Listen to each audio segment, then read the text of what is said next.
Stiamo realizzando un nuovo complesso ospedaliero che per una cifra di oltre 55 milioni di euro, 288 posti letto, 28.000 metri quadrati, ma soprattutto andrà a completare un progetto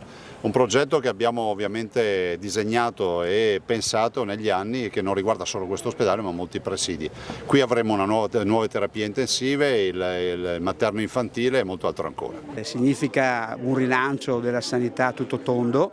perché avere strutture e tecnologie all'avanguardia significa anche essere attrattivi per i nuovi medici. Noi contiamo fino al 2024 di avere un numero adeguato di medici per rispondere alle liste d'attesa, e il fatto di avere un ospedale moderno e che funziona e che ha alte tecnologie sicuramente sarà un richiamo per questi medici. Noi abbiamo un'impresa che ha vinto, che sicuramente ha tutta l'intenzione di farlo, e concluderemo il 25 novembre del 2025, quindi tempi veramente eccezionali, e siamo convinti che riusciremo a portare a termine quest'opera nei tempi previsti. È una promessa mantenuta dalla Regione, ci tenevamo tanto, si è lavorato tanto in questa direzione qui, tra l'altro si inserisce in un'area della città che verrà modificata nei prossimi anni con l'arrivo dell'università all'ex caserma San Marco e la riorganizzazione di tutta l'area dell'ex cotonificio, per cui diciamo andrà a completarsi nei prossimi 3 anni un'area fondamentale per la città. Certo va riorganizzata anche la viabilità, come hai detto giustamente, ma questo è un ragionamento che faremo, ripeto, insieme alle aree che completeremo,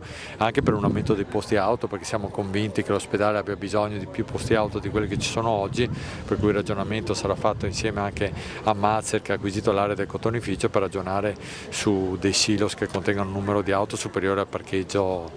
che abbiamo oggi esterno.